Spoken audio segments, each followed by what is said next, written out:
Estamos de volta com o Teles Fonseca Cast e a nossa entrevistada de hoje é uma entrevistadora. Ela já passou por todas as emissoras de TV de Santa Catarina.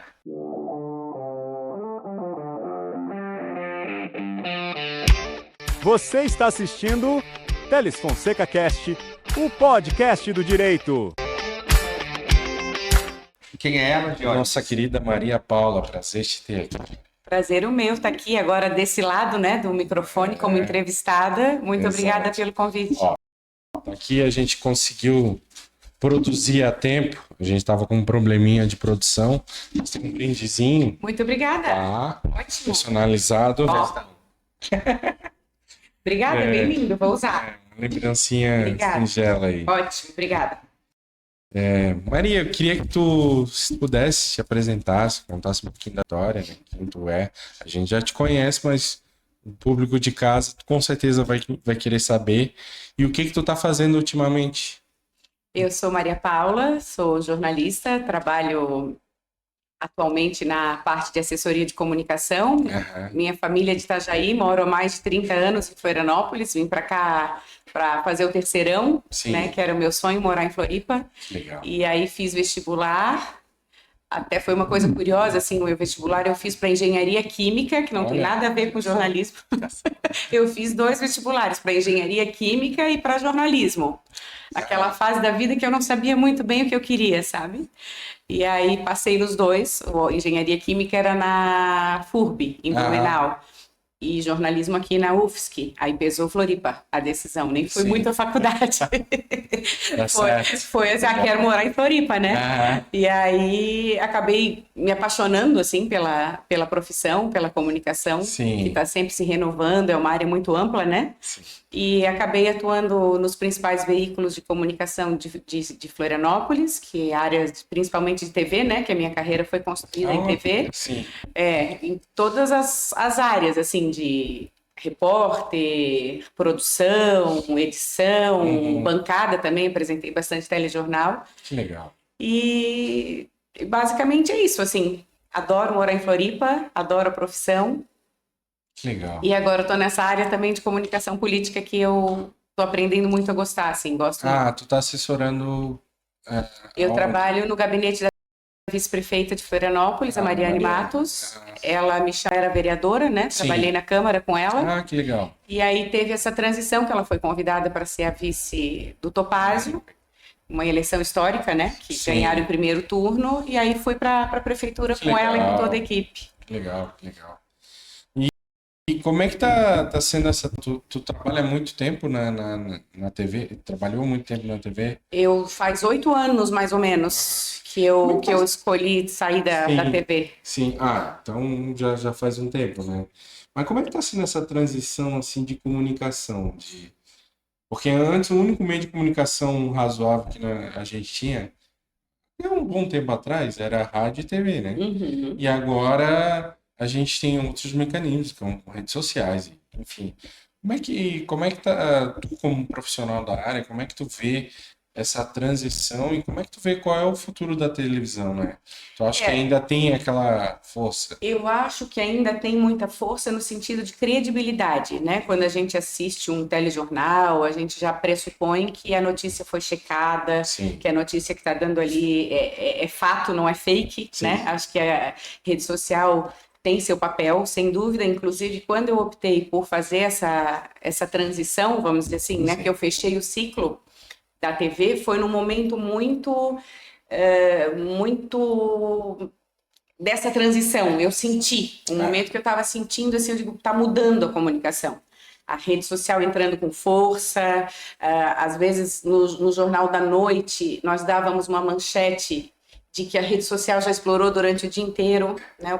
Na época era o Twitter, Facebook, aí eu digo, poxa, a gente está dando uma manchete como se fosse uma novidade de algo que já foi bastante explorado. Então tinha esse timing, assim, parecia para mim que não Equitando a notícia, né? Isso, Basicamente isso. isso. Aí eu acho que faz sentido, assim, tu pode até dar a notícia, mas talvez aprofundar um comentário, trazer algo a mais que não foi falado. Acho que o papel do jornalista também é esse, né? Apurar além do Sim. fato ali que tá ali.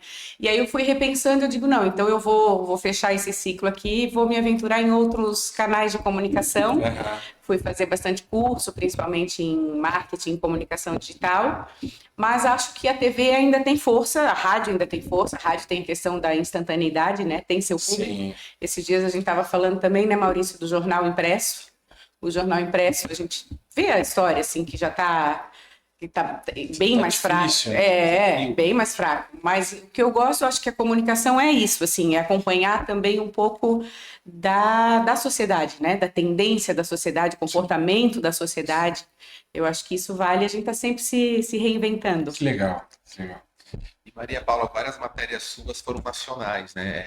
Qual o momento mais marcante seu na TV, né? A gente lembra até que tiveram um programa, né? Documentários também exibidos nacionalmente, gravados aqui no estado, né? Mas tem algum momento que você gostaria de lembrar aqui pra gente? Teve vários, assim, eu acho que eu tive muito aprendizado, né? Eu comecei, eu não sabia nem segurar o microfone.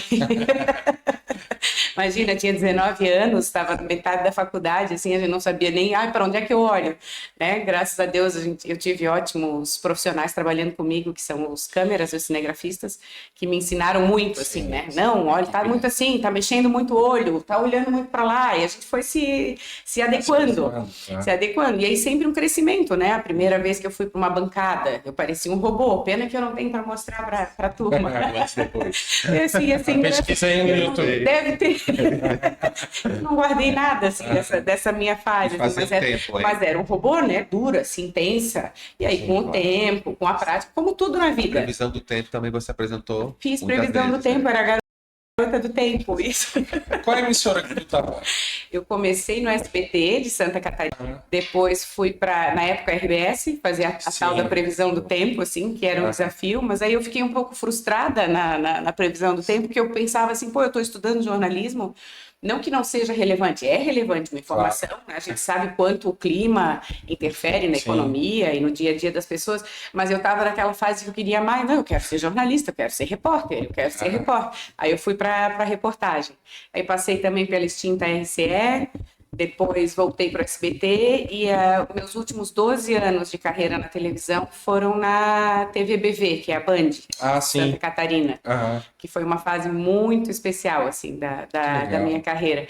Mas de momentos marcantes, Maurício, assim, eu gostava muito das coberturas ao vivo, que eu acho que eu posso destacar, assim, cobertura de eleição, cobertura de carnaval. Grandes eventos, né? Você apresentou O Miss Santa Catarina, né, que a gente fazia, era um acontecimento, assim, né, transmitir ao vivo, eu gostava muito mas tu é louca, tu gosta de fazer ao vivo? Eu gosto daquela adrenalina e também o ao vivo tem muito isso, assim, faz, noticia e acabou, né, é uma coisa mais instantânea mesmo, assim. E tive algumas matérias que, como a gente atende como repórter, né, em Santa Catarina, a gente fazia matérias para as redes nacionais, assim, de repercussão maior. Né? Então, a gente também atendia a rede em São Paulo, né? E projetos especiais na TV também tive alguns, assim, que a gente fazia de documentário sobre comportamento humano, que foi o Magma, que eu gostei muito de fazer, sempre com muito aprendizado. Sim. E como é que está sendo agora essa nova, não é tão nova, mas esse novo desafio, né, de assessorar no âmbito da gestão pública, de saber se comunicar de forma devida, que hoje me parece que é o grande desafio das administrações, né?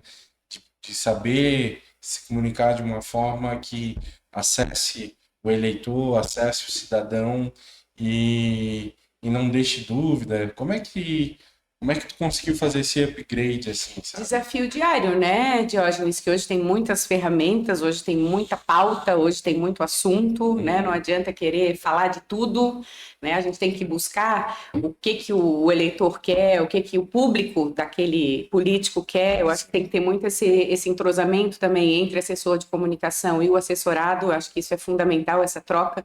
E eu tenho muito isso com a Mariane, de a gente saber o que quer, de saber onde quer chegar, estudar. Legal. Então, eu acho que isso é muito, assim, começar um trabalho muito de base, né? Quando eu fiz essa transição, eu comecei a perceber, assim, de a gente ter esse trabalho muito de planejamento.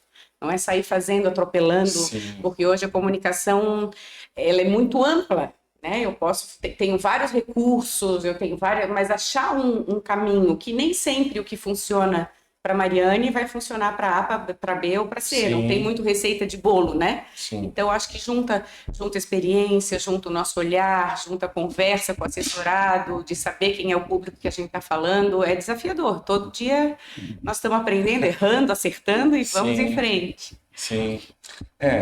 E tem que ter um recall muito legal, como tu tem, né? De saber lidar ao vivo, saber. Que a grande questão muitas vezes é, tá, deu problema, e agora? Como é que resolve? Como é que conserta, né? É uma iniciativa. Porque às vezes o remédio errado piora mais ainda o problema, né? Aquela dificuldade de se expressar, enfim, aqui conjecturando, mas é bem complicado, né?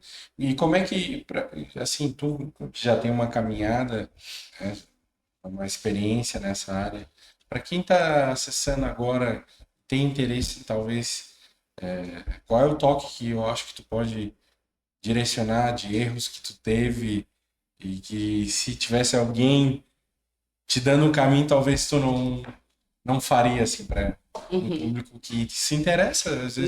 Na área da TV, para Isso. quem quer ser Não, acho que repórter ou de TV, comunicação em geral. Em geral, assim. Eu acho bacana. Eu sempre tive o que eu chamo assim de mentores, vamos dizer assim, Sim. né? Eu acho que relacionamento é muito importante na vida para tudo. E eu sempre tive pessoas que eu pude pedir um conselho, Sim. né? De ver se é o caminho certo, ou errei aqui, como é que eu faço? Eu acho que a gente está sempre aprendendo com os erros também, né? E o que eu posso dizer, assim, quem gosta dessa área de comunicação, né? Hoje fala comunicação é uma coisa muito ampla, né? Então eu acho que a pessoa precisa focar no que quer, no que gosta. Eu acho que isso também é muito importante, né? Sim. No que eu gosto de fazer, no que eu gosto de contribuir. Comunicação tem muito de missão, né? Sim. Principalmente a gente que trabalha nos bastidores, eu acho que a gente está ali para potencializar alguém, né? Tornar essa pessoa mais conhecida, com mais credibilidade, que é muito importante. Eu acho que precisa ter toda essa gestão, vamos dizer assim, esse olhar de uma comunicação do que serve, do que não serve. Eu sou muito empolgada com essa área. Então, meu conselho é assim, ó, comece, busque o que você gosta, busque o que você sabe fazer, veja as oportunidades. Comunicação tem muita oportunidade hoje, né? Eu acho que cabe a gente identificar também, assim, achar um caminho, assim. Ah, legal. E Maria Paula, para você, qual foi a principal diferença, né, entre trabalhar na comunicação tradicional, né, e na comunicação pública, comunicação política, né, na prática? Começa pela questão assim, né, de uma empresa privada, que era no caso as emissoras de televisão que eu trabalhei, para o setor público, né? A gente vê uma grande diferença de trâmite, de processos, de gestão, mas a gente vai se adaptando e vai fazendo acontecer. Eu acho que é isso, mas gosto de todas as áreas, assim, né? Eu acho que a diferença em televisão eu estava mais exposta também, né? A gente está sempre no ar, a gente está sempre aparecendo, e nessa parte de comunicação pública eu estou mais nos bastidores, fazendo os outros aparecerem, que eu gosto também. Acho bacana, assim, porque o político crescendo, o assessorado crescendo, a gente cresce junto, né? É todo um time, assim, né? Verdade. Mas tu só trabalha para, hoje, no caso, assessorando ali, tu não tem mais nenhuma relação com outro meio de comunicação, jornalismo? Eu estava fazendo um projeto especial na TV da Assembleia Legislativa, na TVAL, que era um programa que eu adorava fazer, mas agora eu parei para me dedicar só a essa parte de assessoria de comunicação. Mas TV ainda é uma coisa, o pessoal diz que é cachaça, né? Tem um jargão assim, TV é cachaça, é viciante e tal. Eu gosto muito, assim, eu fazia esse programa, era um programa que mostrava boas práticas, ONGs, associações, chamava .org. E mostrava essas boas práticas das pessoas, eu achava, era um presente, assim, para mim, porque eu só mostrava boa notícia, era só coisa boa. Só gente fazendo pelo próximo, sabe? Aquelas pessoas que se reúnem em casa, ou que vão limpar a praia, que fazem aquelas ações. Então, eu só mostrava coisa boa. Depois de um tempo na TV, o telejornalismo é mais...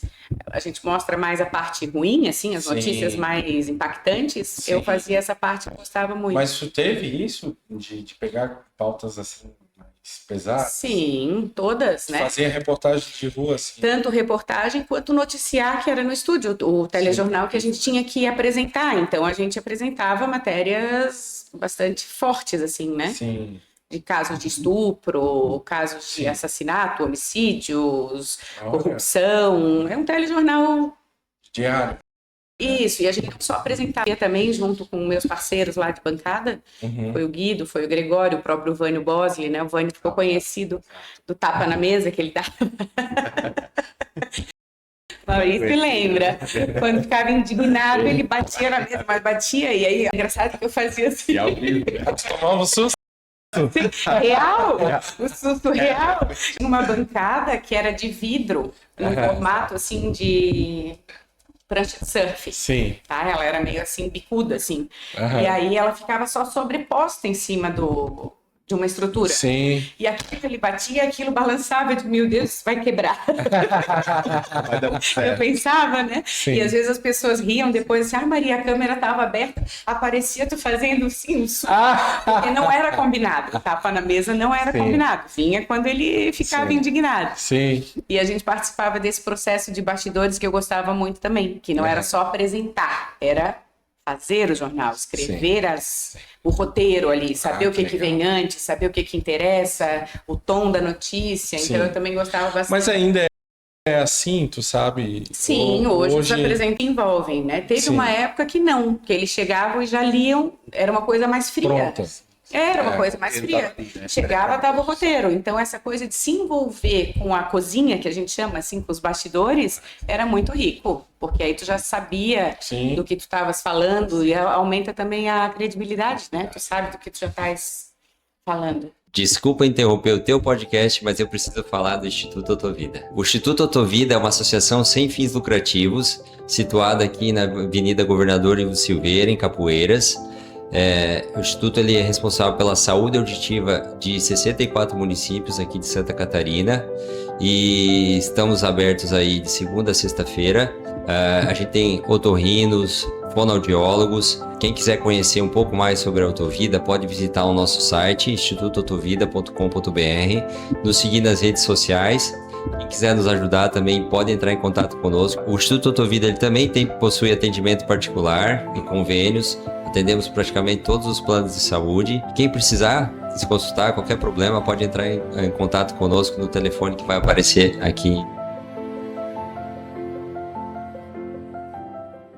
Para os momentos finais aqui do podcast, viu? Passa rápido, né? Maria Paula Canziani, mas você também participou e apresentou, né? De Miss aqui em Santa Catarina, né? Qual o momento mais curioso e engraçado de apresentar o concurso? A gente gostava muito, era toda uma equipe, né? Era uma equipe. Carreiro teve. Teve no Beto Carreiro, teve na Sociedade Guarani, em Itajaí, que eu lembro, assim, eram locais escolhidos, assim, para fazer uma coisa mais glamurosa, né? Como o concurso merece. E era muito legal, assim, desde bastidores, a preparação no camarim, cabelo, maquiagem. Camarim é um caso à parte, tem que fazer um podcast só para eu contar as histórias de camarim. Camarim é um lugar de Miss. Muito, e da TV mesmo, assim, camarim da TV, né? Era tudo acontece no camarim. Era um momento assim, a gente tava na correria do jornal ou da produção ali, ia pro camarim fazer cabelo, maquiagem, aí a gente relaxava um pouco, assim, né? Porque faz parte também. Sim. Mas no concurso de Miss, assim, eu destaco, por exemplo, que eu lembro, né? O pessoal comentando, a gente fazia comentários ao vivo, era um momento que estava surgindo a interação ali na TV. E aí a gente fazia os comentários que iam passando embaixo, assim, tipo uma legenda. Aí a gente lia os comentários, tinha comentários divertidos, aí a gente ria junto, muito comentário sobre vestido. Acho que a maioria assistia o concurso de Miss para falar dos vestidos das candidatas. Então era um momento muito legal, assim, eu acho que foi um momento de de profissionalismo, de missão nessa coisa da TV, mas a gente também tinha um lado divertido da coisa, assim. Ah, legal, legal.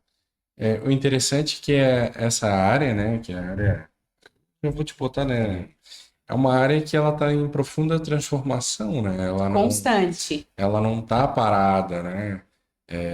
Meio parecido com o direito, assim, não quero dizer nada. Atualização. A questão de atualização. E é gratificante ver que tem oportunidade também para todo mundo, né?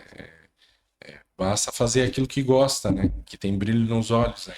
É fundamental. Eu acho que a comunicação flui melhor, assim, né? E como tu falaste, tem muita a evolução também de ferramentas, né? Sim.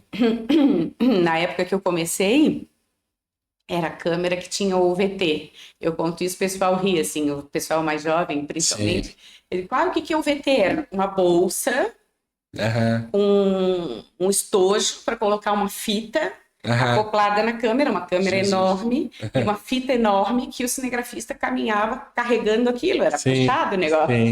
Sim. E rapidamente evoluiu, assim. Aí passou para uma câmera menor. Hoje, meu Deus, micro cartão, chip, que armazena as imagens, né? A própria edição era um processo lento, com fita. Aí a gente esquecia, por exemplo, esqueci de colocar na matéria essa cena disso aqui. Claro. Tinha que fazer tudo de novo, Nossa. começar do zero. Não era só inserir como é hoje. Sim. Hoje a gente faz com o dedo, né, Diógenes?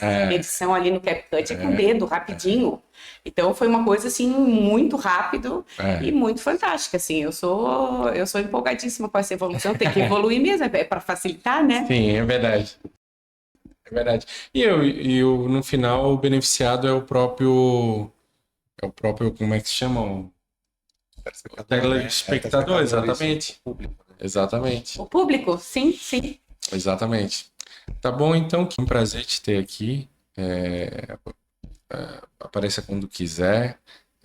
Muito feliz pela tua trajetória. Tenho certeza que tu vai realizar grandes trabalhos lá com a nossa vice-prefeita, também assessorada. Muito obrigada. E eu estava falando para o Maurício, quero elogiar aqui a iniciativa, né, do escritório Investir em Podcast, Investir em Comunicação. Sim. É bem bacana.